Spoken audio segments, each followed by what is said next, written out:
नमस्कार, स्वागत है। आप देख रहे हैं बक्सर ऑनलाइन न्यूज और मैं हूं आपके साथ गुलशन सिंह। लगातार हम लोग चुनावी चर्चा कर रहे हैं। राजनीतिक मुद्दों पर चर्चा करने के लिए हर दिन हमारे साथ नए विशेषज्ञ जुड़ रहे हैं। इस कड़ी में आज हमारे साथ एक खास मेहमान जुड़ चुके हैं। उनका परिचय देने से पहले आपको बता दें कि बिहार में विधानसभा चुनाव की बिगुल बज चुकी है। चुनाव आयोग ने तारीखों का ऐलान भी कर दिया है। हालांकि महागठबंधन और एनडीए के तरफ से अभी तक अपने अपने प्रत्याशियों के नामों की घोषणा नहीं की गई है। माना जा रहा है कि अगले 1-2 दिनों में कौन प्रत्याशी कहां से लड़ने वाला है ये भी क्लियर हो जाएगा। आज हमारे साथ चर्चा करने के लिए जुड़े हुए हैं भाजपा के वरिष्ठ नेता और बक्सर विधानसभा के संयोजक सतीश चंद्र त्रिपाठी जी। आपका हमारे चैनल में स्वागत है। धन्यवाद गुलशन जी। भाजपा के बक्सर विधानसभा के संयोजक पद पे मैं कार्यरत हूं अभी, और यह एक अच्छा अवसर आपने मुझे दिया आज के परिप्रेक्ष्य में इस राजनीतिक चिंतन का एक मौका दिया जी। मैंने जो अनुभव किया है इस चुनावी प्रबंधन के दौर में मैं उसको आपके साथ शेयर कर सकता हूं, और हम लोग एक सुदृढ़ सुगठित समाज को के निर्माण करने के लिए अग्रसर हो रहे हैं। यह गुमान हमें इस पार्टी से जुड़कर काम करने के लिए प्रेरित करता है। अच्छा, अभी तो आप लोग भी पिछले कई वर्षों से लगातार लगे हुए हैं भाजपा के पैर जमाने के लिए, लेकिन 2024 में भी आप लोगों को हार का सामना करना पड़ा। 2020 में भी आप लोग हार गए।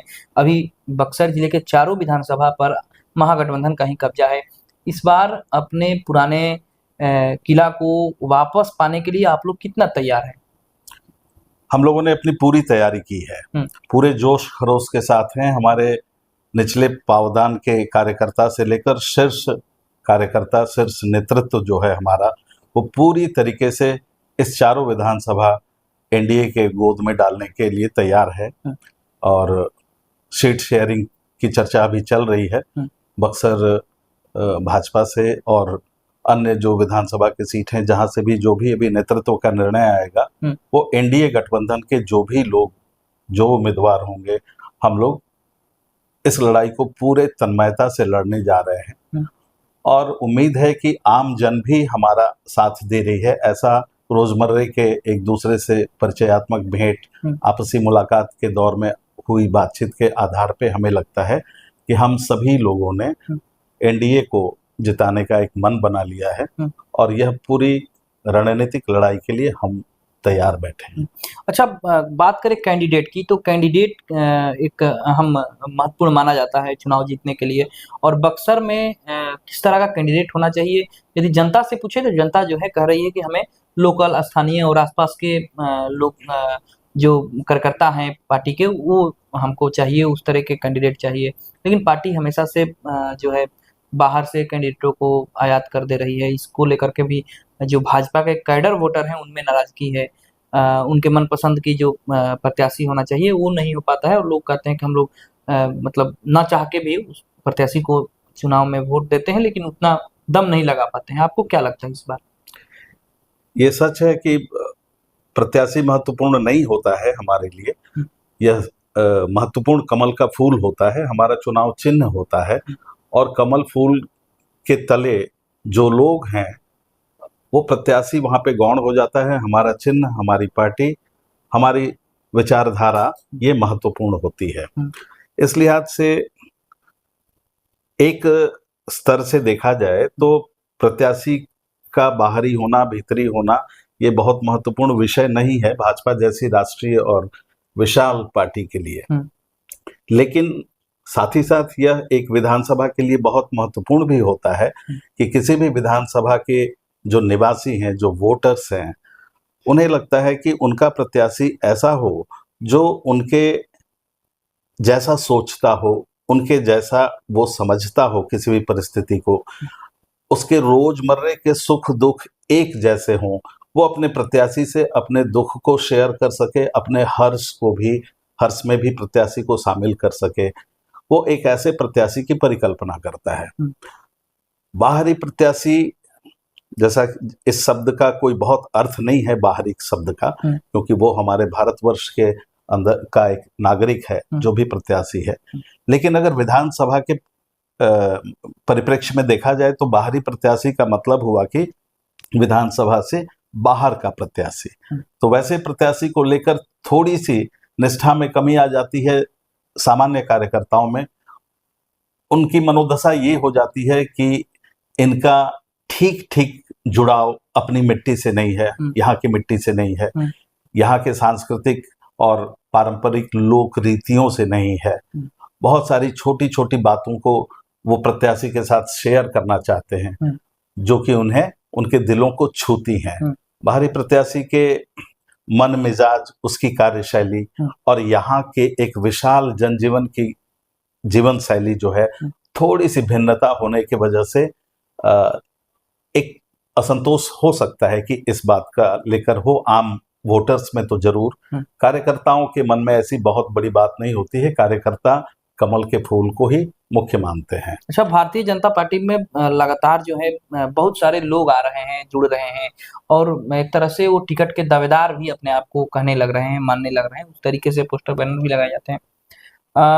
आप चूंकि बहुत पहले से पार्टी से जुड़े हुए हैं, तो आप लोग कभी इस तरीके से पोस्टर वगैरह क्यों नहीं लगाएं? चूंकि ये तो अवसर है और हर कार्यकर्ता का मन में एक रहता है कि भाई हमें भी एक बार मौका मिलना चाहिए। तो आप लोग भी अगर सामान्य कार्यकर्ता हैं, तो जब बाहर के लोग जो आते हैं, जो 3 महीने, 4 महीने, 6 महीने से पार्टी से जुड़ रहे हैं और अंधाधुंध जो है पैसे खर्च कर रहे हैं, पोस्टर बैनर लगाते हैं, तरह तरह के कार्यक्रमों को कराते हैं, आप जैसे जो कार्यकर्ता हैं वो कभी अपने मन से सोचे हैं या फिर पार्टी में कभी बातचीत की है कि नहीं हमें भी मौका मिले सदन तक पहुंचने का और अपने क्षेत्र की आवाज उठाने के लिए? बिल्कुल ठीक कहा आपने कि बहुत सारे कार्यकर्ताओं का पार्टी से इस वक्त जुड़ना यह किसी नकारात्मक छवि की ओर इशारा नहीं करता है। यह इस बात का पुख्ता प्रमाण है कि आपकी पार्टी, भारतीय जनता पार्टी जो है, वो इतनी प्रामाणिक है, वो इतने भरोसेमंद पार्टी है कि अधिक से अधिक लोग उससे जुड़कर अपने विकास की कल्पनाओं को जमीन पे साकार करने की एक इच्छा रखते हैं। यह अलग बात है कि पार्टी किसी एक को उसमें से चुनकर और इस कार्य के लिए अग्रसर करती है। तो बहुत सारे लोगों का जुड़ना, हम इसे नकारात्मक भाव से नहीं देखते हैं। हम ये देखते हैं कि बहुत सारे लोगों का इस पार्टी के लिए बहुत भरोसा है।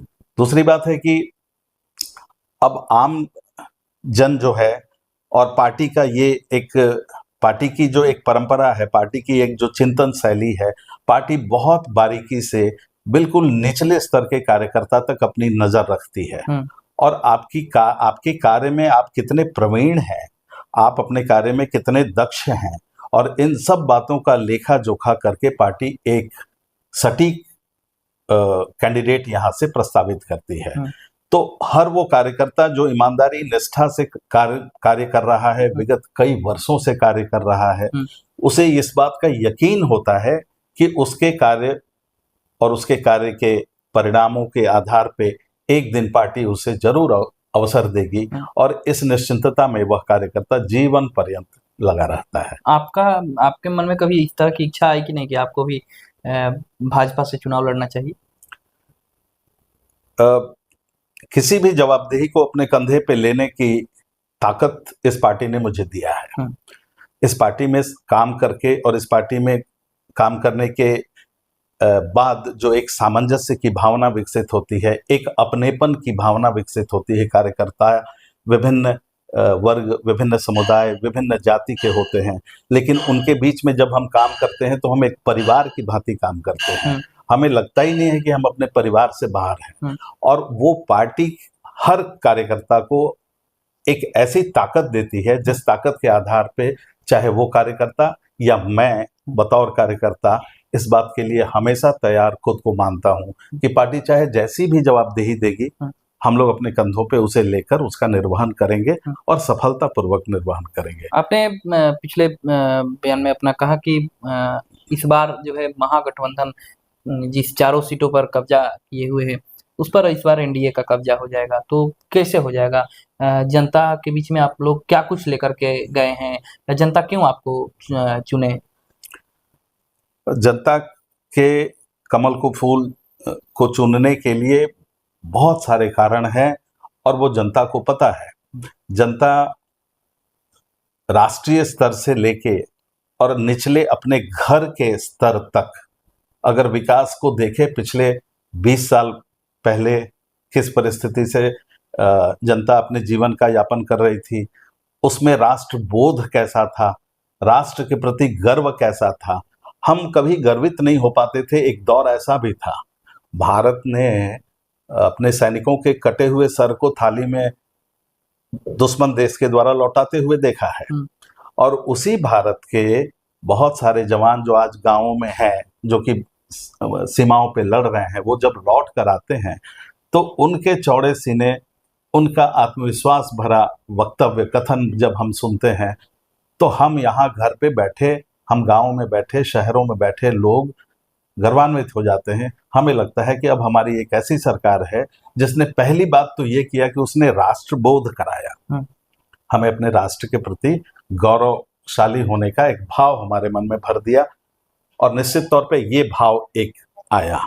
दूसरी बात है कि बहुत सारी योजनाएं हैं, जिन योजनाओं को हम आधारभूत योजनाएं मान सकते हैं आम जीवन के लिए, चाहे वो रसोई घर में सरकार ने प्रवेश करके कुछ सुविधाएं दी हो, या किसी के घर को जगमग करने के लिए बिजली पानी की सुविधा दिया हो। हम ये वही लोग हैं जो सड़कों से अपने शहर निकटवर्ती शहर बक्सर से आते थे तो हम थक जाते थे। सड़कें इतनी बुरे हालत में थी कि हम मरीज को ले जाना दुभर समझते थे। हम इस बात को लेकर हमेशा आशंकित रहते थे कि हम मरीज को अस्पताल तक लेकर जा भी पाएंगे कि नहीं। अब कुछ मिनटों की दूरी है, अब हम किलोमीटर्स में अपनी दूरियां नहीं बताते हैं, अब हम बताते हैं कि हमारे यहाँ से सदर अस्पताल जो है वो 18 मिनट का रास्ता है। तो ये वाक्य में थोड़ा सा परिवर्तन आप देख रहे होंगे कि हम लोगों ने पहले किलोमीटर्स में दूरियां हम बताने का काम करते थे, अब हम मिनटों में बताते हैं कि हम इतने मिनट में अपने इस गंतव्य तक पहुंच रहे हैं। इंफ्रास्ट्रक्चर के मामले में देखिए, स्कूल के मामले में देखिए, स्कूल के शैक्षणिक अभी NEP न्यू एजुकेशन पॉलिसी लागू हुआ है, जो कि एक क्रांतिकारी परिवर्तन है एजुकेशन के क्षेत्र में। जिस प्रकार छात्रों में कौशल का, जिस प्रकार उनके पढ़ाने वाले शिक्षकों को एक सुदृढ़ शिक्षक बनाकर स्कूलों में उनसे काम करवाया जा रहा है, छात्रों में एक कुशलता भरी जा रही है।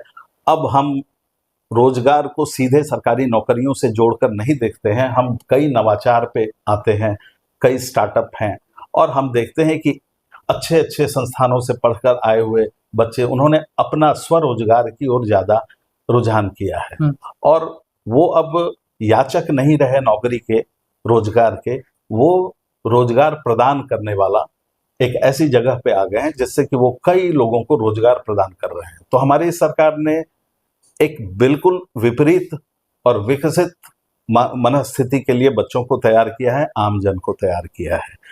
जो महागठबंधन के जो भी सरकार के जो प्रतिनिधि हमारे यहाँ विधायक सांसद जो भी रहे, उन्होंने वो संतुष्टि प्रदान नहीं की उस आम जनजीवन को जो उनके प्रतिनिधि से उन्हें चाहिए था।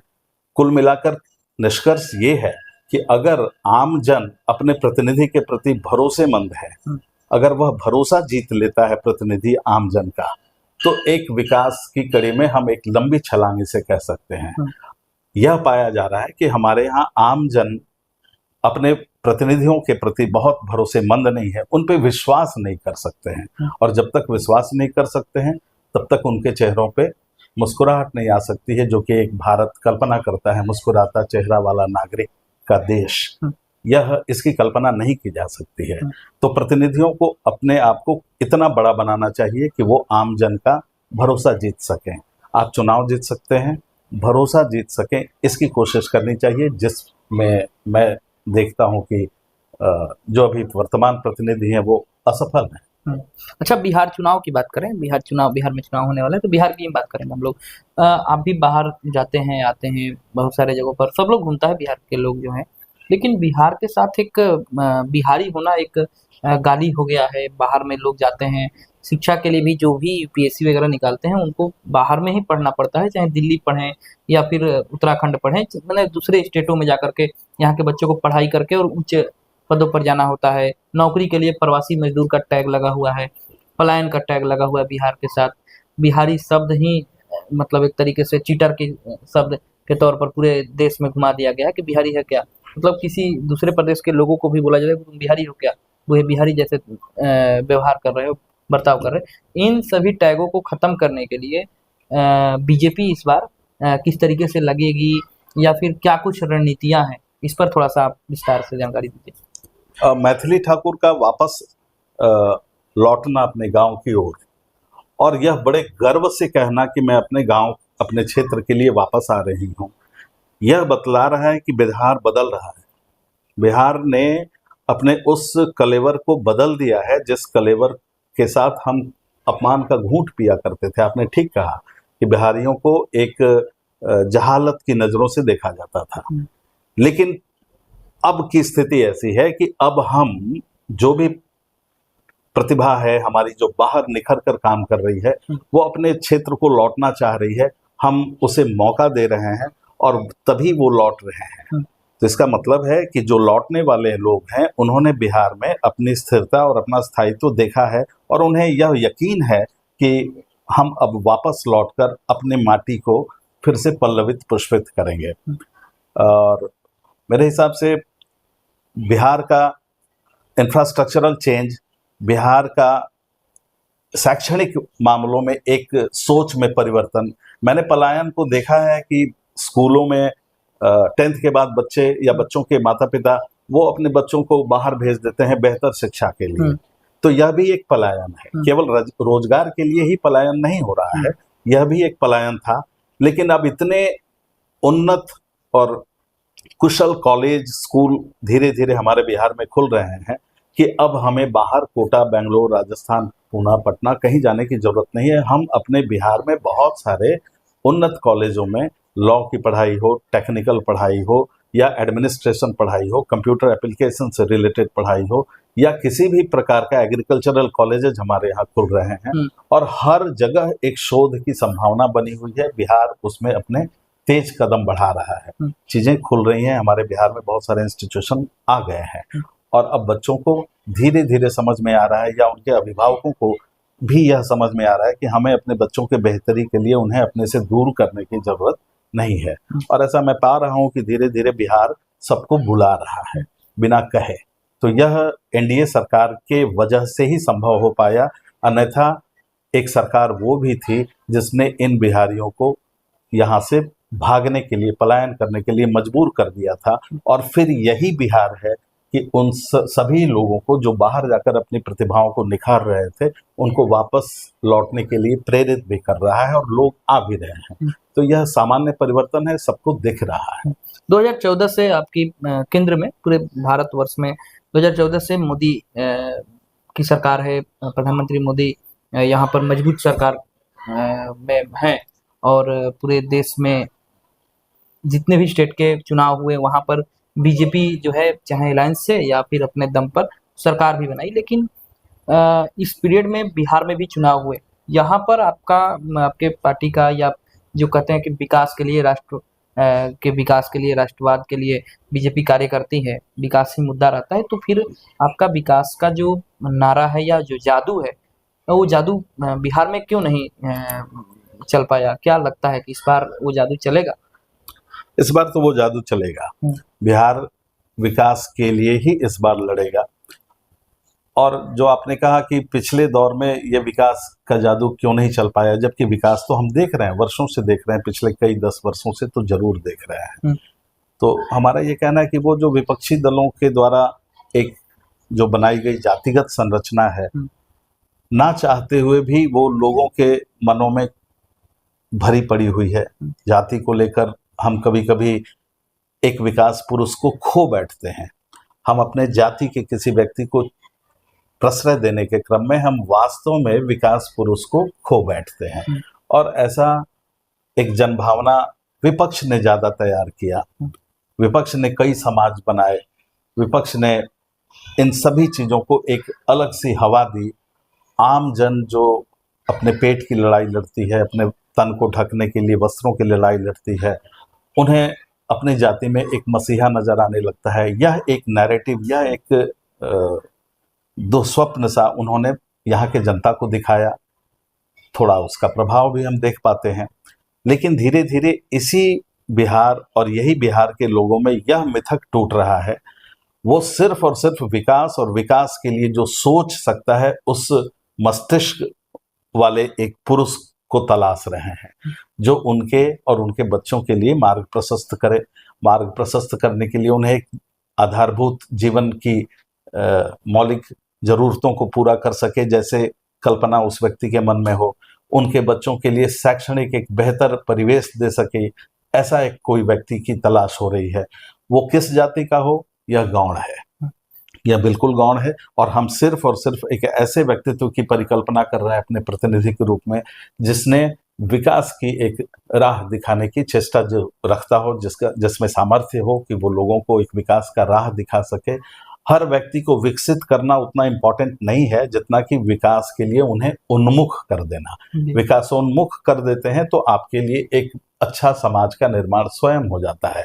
तो प्रतिनिधि ऐसा होना चाहिए जो केवल गिट्टी बालू सीमेंट के मिलावट में उलझा न रहे। प्रतिनिधि ऐसा होना चाहिए जो लोगों में विकासोन्मुखी विचारधारा भी उत्पन्न करने, उनका एक सृजन करने की चेष्टा करता हो। वो लोगों को विकास करना सिखा दे, वो विकास करने के बजाय उन्हें विकसित होना सिखा दे।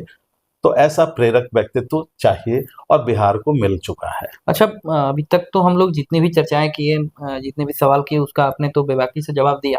लेकिन चूंकि आप बक्सर से हैं और भाजपा के पुराने कार्यकर्ता हैं, तो यदि आपको पार्टी मौका देती है बक्सर से, तो चुनाव तो आप बक्सर से ही लड़ेंगे यदि मौका मिलता है। तो बक्सर, खासकर बक्सर के अगर हम लोग गाँव में जाते हैं या फिर आम जनता से बात करते हैं, आप भी करते होंगे, हम लोग तो करते ही हैं, तो लोगों के मन में एक रहता है कि हम भाजपा को वोट देते हैं, लेकिन भाजपा ने कभी लोगों को कदर नहीं किया है, बक्सर को विकास नहीं किया है। जबकि 2014 के बाद जो विकास की नई लकीर खींची गई देश में, उसमें अयोध्या का विकास हुआ, बनारस का विकास हुआ, उज्जैन का विकास हुआ, दक्षिण भारत के भी कई मंदिरों का विकास हुआ, स्थलों का विकास हुआ। लेकिन बक्सर जो है वो अब जितना बक्सर को मिलना चाहिए था वो नहीं हो पाया। जबकि आपके पार्टी से ही सांसद अश्विनी चौबे जी रहे 2 साल, मंत्री भी केंद्र में रहे। अभी तक अस्पताल जो है बक्सर का वो रेफरल अस्पताल है, जबकि स्वास्थ्य मंत्री थे, चाहते तो बहुत कुछ कर सकते थे। गाँव के जो उप स्वास्थ्य केंद्र हैं वो आज भी बंद पड़े हैं, वहाँ पर जो सेंटर पर जो चिकित्सा कर्मी हैं वो जाते नहीं हैं। गाँव के लोग प्राइवेट स्कूलों में जाते हैं, प्राइवेट अस्पतालों में जाते हैं और वहाँ पर उनका आर्थिक रूप से दोहन होता है। तो इस तरीके से जो समस्याएं हैं, सड़कों की समस्याएं हैं, अस्पताल की समस्याएं हैं, रोजगार, बक्सर में कहीं घूमने का एक बेहतर स्थल नहीं है, जबकि महर्षि विश्वामित्र के नाम से ही संबोधन शुरू होता है यहाँ पर कि उनकी तपोभूमि है, 88,000 ऋषि मुनि तप किया करते थे। च्यवनप्राश की खोज जो है बक्सर से हुई थी। तमाम जो है चीजें हैं यहाँ पर, लेकिन लोगों के मन में ये अफसोस रहता है कि बीजेपी की जब मजबूत सरकार है, मोदी जी सरकार में है, पानी की तरह विकास पर, देश पर खर्चा पैसा बहा रहे हैं, तो बक्सर के लिए सौतेला व्यवहार क्यों हुआ? यदि सतीश चंद्र त्रिपाठी को मौका मिलता है तो बक्सर के लिए क्या कुछ सोचे हैं और किस तरीके से बक्सर का डेवलपमेंट होना चाहिए, ये हम लोग जानना चाहते हैं आपसे। जी अवश्य। और बक्सर के विकास में कुछ बातें हैं कि हम यहाँ की, बक्सर एक सांस्कृतिक शहर है, बक्सर एक ऐतिहासिकता को भी अपने में समेटा हुआ शहर है। बक्सर ज्ञान की स्थली के रूप में जाना जाता है। तो कुछ बातें, जो मौलिक बातें इस शहर के साथ जुड़ी हुई हैं, तो इसकी संस्कृतियों को लेकर हम इतराते हैं, इसके साहित्यिक पृष्ठभूमि को हम देखते हैं और हम उसकी भी गाथा गाते हैं। बिल्कुल। हम अपने शैक्षणिक माहौल को, चूंकि हम बताते हैं अपने बातचीत में कि राम की शिक्षा स्थली रही है, तो राम ने अपने स्किल एजुकेशन को यहाँ पाया था। वो धनुर्विद्या को उन्होंने यहाँ महर्षि से सीखा था। तो यह एक स्किल एजुकेशन का हब बन सकता है, यह एक ऐसा स्थल बन सकता है जहां हम हर छात्र को एक ऐसे हुनर से लैस कर दें कि वह रोजगार खोजने के बजाय रोजगार सृजन करे और अन्यों को भी उसमें व्यस्त करे, उस सकारात्मक कार्य में। सांस्कृतिक बातें जो आपने बताई कि हम कहते नहीं थकते हैं, और यहाँ भी और बाहर भी, कि बक्सर की गरिमा क्या है सांस्कृतिक परिप्रेक्ष्य में, तो चाहे वो अहिल्या भूमि हो अहिरौली में, बिल्कुल, वामन भगवान हमारे हों, श्री राम हो, और हमारा पंचकोसी यात्रा हो, निश्चित तौर पे इन सभी चीजों को आज वैश्विक पटल पर लाने की जरूरत है। हम कितना वैश्विक पटल पर लाकर या राष्ट्रीय मंच पर इसे कितने बेहतर तरीके से इसको लाकर और इसकी गरिमा को, खोई हुई गरिमा को पुनः स्थापित कर सकते हैं, इसकी भी जरूरत है।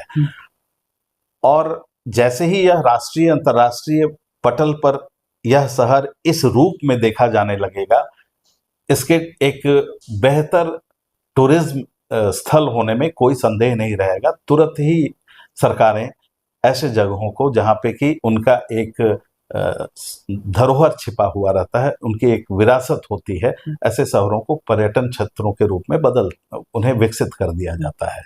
जो ही बक्सर अपने सुपरिभाषित अर्थों में एक पर्यटक स्थल के रूप में भी परिवर्तित हो जाएगा, जिसकी कोशिश हर प्रतिनिधि को अपने उच्चतर जगहों पे जरूर करनी चाहिए। अगर वो विधायक प्रतिनिधि है तो उसे सांसद के माध्यम से लोकसभा तक इस बात को रखना चाहिए, और अन्य मंचों पे इस बात को रखना चाहिए जो निर्णायक मंच होते हैं किसी भी स्थल को, उसके वास्तविक स्वभाव को प्रदर्शित करने के लिए। बक्सर का वास्तविक स्वभाव उसके संस्कृति में छिपा हुआ है। बक्सर का वास्तविक स्वभाव इसके राम के आदर्शों में छुपा हुआ है। तो बक्सर अपने राम के आदर्श के रूप में, बक्सर के जन निवासी राम को आदर्श मानते हुए यहाँ पे जब जीवन यापन करने लगेंगे, तो यह स्वतः स्फूर्त बक्सर को एक पर्यटक स्थल के रूप में विकसित करने के लिए आमंत्रित करेगा उन नीति निर्माताओं को जिनकी निगाहें अभी हम पे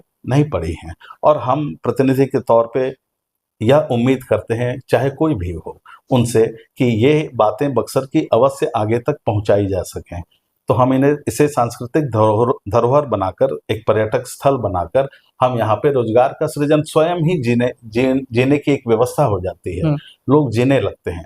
जो लोग बाहर से आते हैं यहाँ की पुण्य भूमि को देखने, दर्शन करने, गंगा के आचमन के लिए, वो यहाँ पे जब आते हैं तो यहाँ पे कई तबके ऐसे हैं जो सिर्फ उनके आने से उनका जीवन यापन हो जाता है।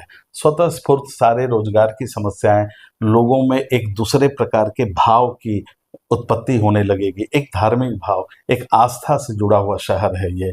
तो एक प्रतिनिधि, और अगर आपने जैसा पूछा मुझसे कि बक्सर के बारे में आप क्या सोचते हैं, तो बक्सर के बारे में सिर्फ और सिर्फ यही करना कि बक्सर के बहुत सारे स्थलों को, जिनकी मैंने चर्चा की, वहाँ पे ईंटों से बने हुए मंदिरों को बना देना, वहाँ के रास्तों को थोड़ा सा सजा देना, केवल यह आवश्यक नहीं है।